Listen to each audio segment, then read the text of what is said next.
Hi, and welcome to another mini episode from the No Fear Cast. If you're listening to this, that means that you're one of our Patreon donors, so first and foremost, as always, thank you so much for your donations. They really do help, and we put them to great use in keeping this podcast afloat financially. So, this episode is going to be coming out just after our last main episode, which is right in time for Christmas. And so we thought that it would be fun as part of a mini episode to just talk about some of the Christmas horrors is what we're calling them. So I guess I will turn it over to Lisa, who seemed to be very excited to talk about some horrific Christmas stuff.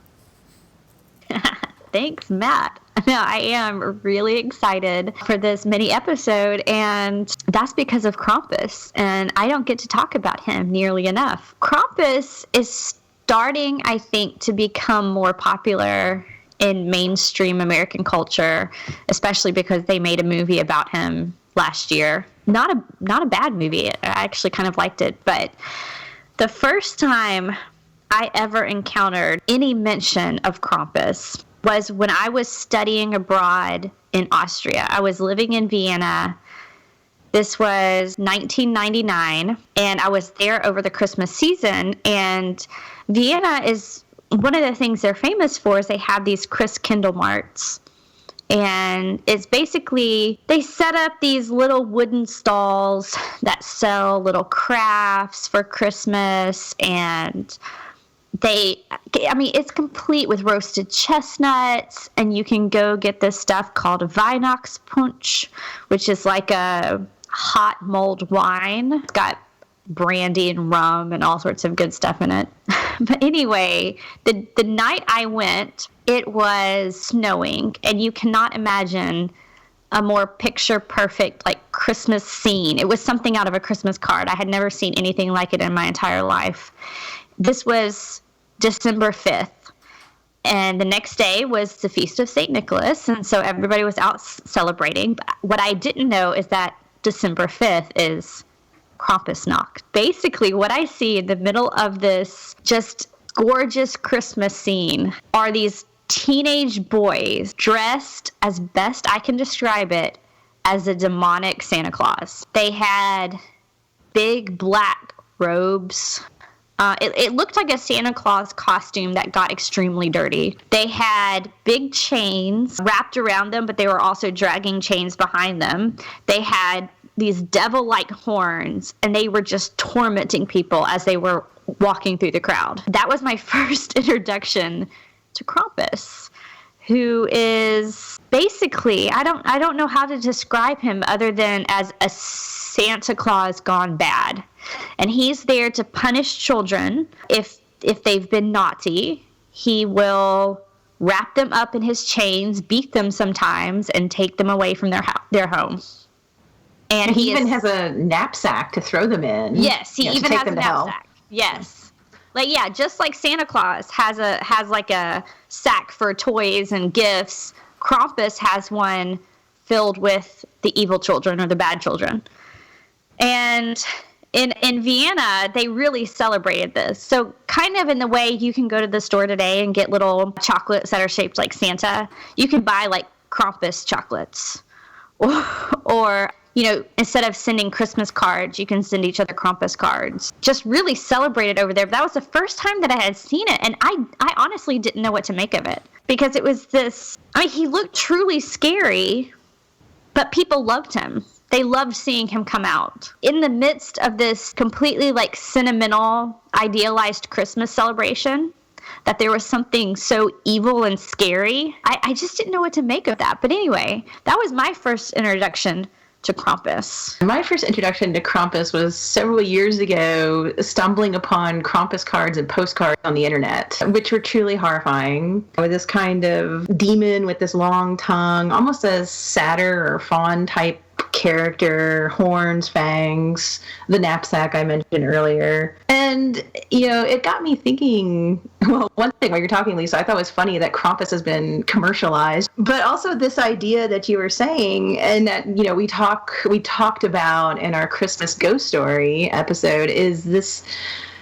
this idea of almost demonic or scary creatures or ideas being something that people thought of when they thought of Christmas before the Victorian age, and then the Victorian age with ghost stories. And I'm just so fascinated by that. But I wonder if it has something to do with the fact that there's just good and evil in the world, you know. So you have St. Nicholas, who is coming to check on the good children and possibly give them something, but then you also have to have, you know, you have the carrot, but you also have the stick.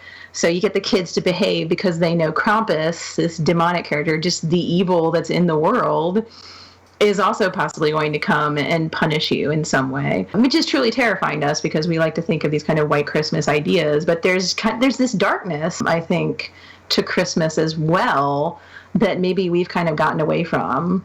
No, you make a really interesting point there because, you know, after I found out about Krampus, I wanted to know more about him. But in doing research for that, I found that, especially across Europe, there is this idea of good and evil that's working in some sort of balance. You know, in parts of Germany, they have Belsnickel, who is the companion to Santa Claus, and he carries the switches to punish the evil children. In the Netherlands, they have the Zwarte Piet character, the Black Peter character, who's there to help Sinterklaas. And so there is this idea of, good and evil, which is an interesting thing that we don't have so much anymore here. We have a very sanitized, cleaned up version of Santa Claus. I don't even know if we tell children anymore that Santa Claus will bring you coal. You know, that was something my mother told me. She was like, oh, you're going to get a stocking full of coal if you act up. And I don't even know if children today even get that. You know, we tend to lean very heavy today on, at least in the American culture, on the Santa Claus fun side of things. And that darker evil side, which I should point out is not completely just evil. I mean, they play it up a lot for dark comedy too. So I don't know, we've lost that. But I don't know what we've lost in scrubbing that from the mythology. I think it might have something to do with like harsh winter weather. Nowadays, I mean, unless you live in a place that's very harsh and you don't have certain amenities, we don't think about this as much as people who live in winter climate would. But as I was doing some research about some of these kind of horrific or evil or kind of elvish Christmas folks characters, I discovered they have what they call the Yule Cat or the Christmas cat, which basically kind of stalks around the wilderness, devouring adults and especially children who are not dressed properly for the winter weather or who don't have enough clothes. So if you have like a hole or a tear in your clothing, the cat will eat you. If you don't have necessarily new clothing or clothing suitable for winter, the cat will eat you. And I was thinking about this, and at first I thought, wow, what a punishment for someone who can't maybe make new clothes or purchase new clothes. But then I was thinking to myself, maybe it has something to do with the culture and the place where they live, because if you don't work at this together as a community, winter will devour you in a way. And so it's almost like you turn that into this image of a huge cat stalking around, grabbing people. So like Krampus, who's trying to make the kids be good, you have the Christmas cat or the Yule Cat trying to, quote unquote, make people, I guess, prepare properly for winter weather. Again, that idea of there is negative or danger or evil in the world, and it gets represented in these characters. You know, Mel, you make really, really intelligent points talking about the Christmas cat, but I want to stop you right there. And listeners, if you haven't done this already, I need you to pause this podcast and go on the internet and look up Yule Cat. Because the images that go along, I mean, I don't think that Mel is quite doing this justice, because it's not like a Krampus figure where you're talking about, you know, a very demonic character. From the pictures that I was looking at in preparation for this episode, this cat looks like a house cat. It's just the size of a house. It is truly just this monster giant cat that goes around and devours. I've never seen anything like it. The drawings of the Yuletide cat are interesting to say the least. This is tied to, you mentioned Grilla and Perkta, and we're probably butchering these names, these Icelandic names, but they are part of these, I guess you would want to call them witches, for lack of a better word, that go along with the season. And they do tend to want to go after the lazy. And that would go right along with what you were saying, Mel, about if you are living in a harsh winter, if you have somebody who's not pulling their weight or who isn't taking care of things, and clothes may be a good example of that, because if you can't even be bothered to mend your sweater, the hole in your sweater, there's probably a lot more that you're letting slide. That it becomes an interesting mythology, I guess, when you're teaching especially the younger generation how to get through really harsh environment. Well, and I think there's also something to be said about that idea of the community pulling together. I think one of the big, and maybe that might be why this got dropped in the American tradition of Christmas, is that we have that Puritan work ethic that's very individual based, but I know a lot of Eastern Europe, there is that still that emphasis on community and communally working together. So perhaps that could be an explanation too for, I mean, we want to have this thing that punishes the lazy because they're not working for the good of the community to help stay alive in this case. Of course, this is all supposition and we're just sort of interpreting. You know, Mel, you brought up an interesting thing when we were preparing for this episode. You kind of jokingly brought up the elf on the shelf. Yes, I did.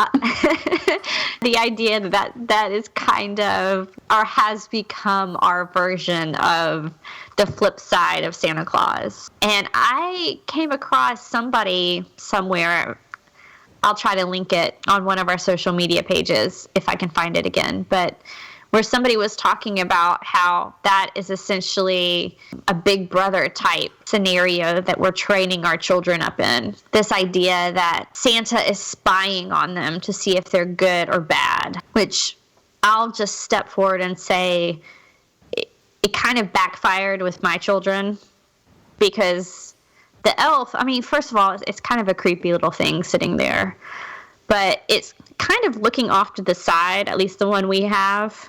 I think it's supposed to look playful, but its eyes are kind of looking off to the side. So the first thing my children did was map out in the room where the elf could see. And it was to the point that I told my 4-year-old, hey, pick up your toys. You've kind of gotten crazy here. And he looked at me, he looked at me and looked at the elf, and he said, it's okay, the elf can't see over here. This is when you need to move the elf at night, so it seems like the elf walks around and then he'll see those things. Well, I think I made some, pretty lame parent excuse about, well, the elf is magic, the elf sees all. I don't think he bought it. But, it is interesting to think that even though we're not promising that they'll be beaten or eaten by a cat or thrown into Krampus's sack and taken away, that we do have something of, maybe the remnants of this. I don't know. I was going to make a joke about Foucault's Panopticon, so there you go. Well, I guess that kind of wraps up the discussion that we were having about the different horrific Christmas things, especially Krampus, which just sounds quite horrific. So thanks again for your donation and support, and keep in mind that our next major episode is going to be one that we have been looking forward to for quite some time. It's going to be our interview with Ruth Franklin, the author of the Shirley Jackson biography that has been featured on many actually, end-of-year best of nonfiction lists. So check that out, January 3rd.